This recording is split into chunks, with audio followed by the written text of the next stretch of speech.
Hi there, it's Sandy, your sister and your friend. Welcome to today's video. It is June the 6th, 2025, and I think that we can all agree that we're living in some pretty chaotic times. It feels like darkness is spreading all across the earth and there's so much confusion. A lot of us may be asking the question, is this the end of time as we know it?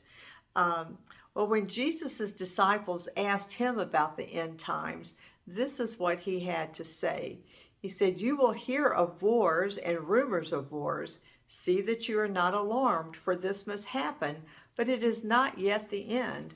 For nation will rise up against nation and kingdom against kingdom." Well, we sure do see nations rising up against nations right now.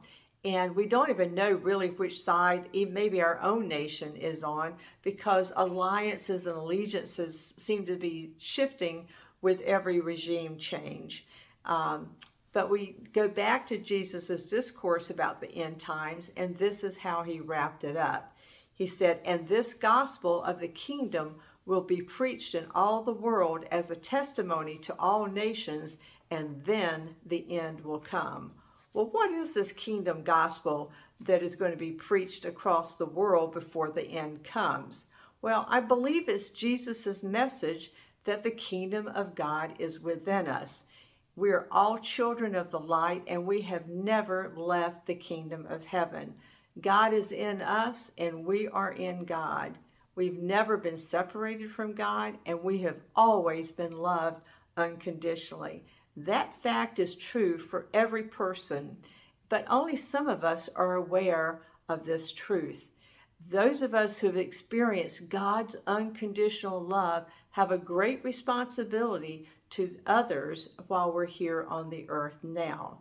We are called to live in such a way so as to help our brothers and sisters forget the illusions of this world and remember their eternal beginnings.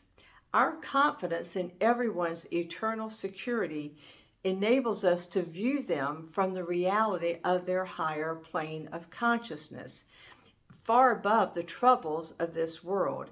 And it's not that we don't care about our brothers and sisters who are suffering, maybe around us or in other places across the world. No, it's just the opposite. We care about them so much that we refuse to see them as anything other than the Christ child who's living here in a dream world. Our perception of them as the perfect child of God enables many of them to transcend their physical circumstances, their earthly experiences. Love is not limited by time or space, so we can extend unconditional love to those who are suffering close by and to those who are suffering in far-off places. Now, this is a much higher energy than caring about people from a place of fear. Fear is the opposite of love, and it is the energy of pain and suffering. When we think about the acronym FEAR, F-E-A-R, it is false evidence appearing real.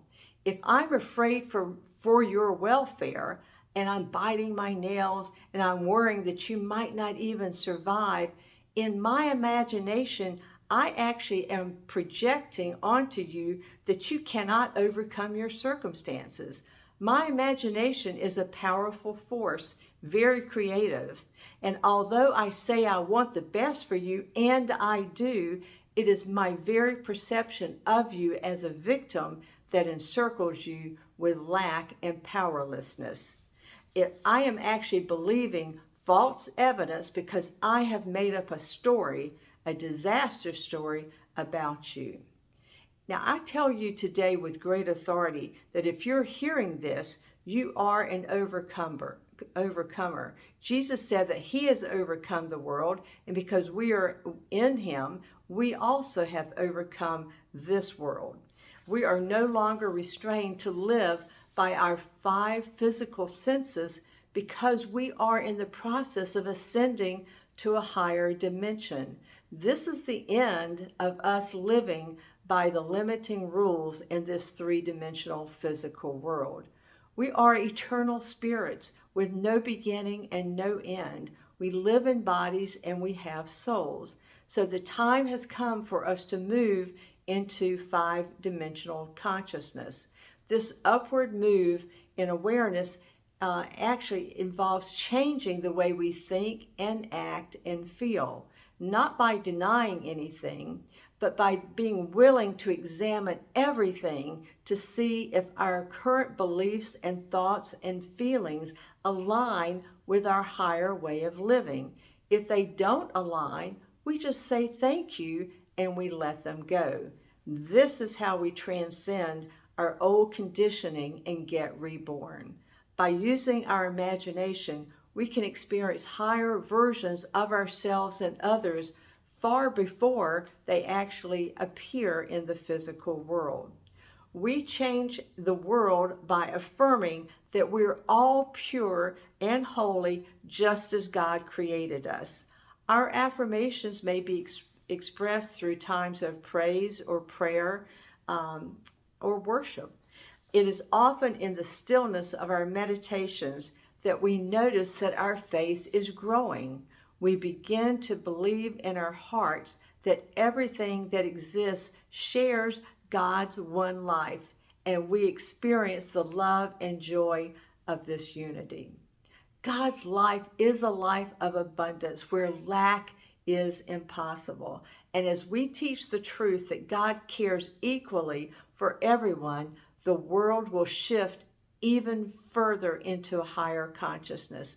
When we extend love into the world, we give all of our brothers and sisters the opportunity to unlock the beauty and power of themselves that has always been there, just waiting for them to wake up to it.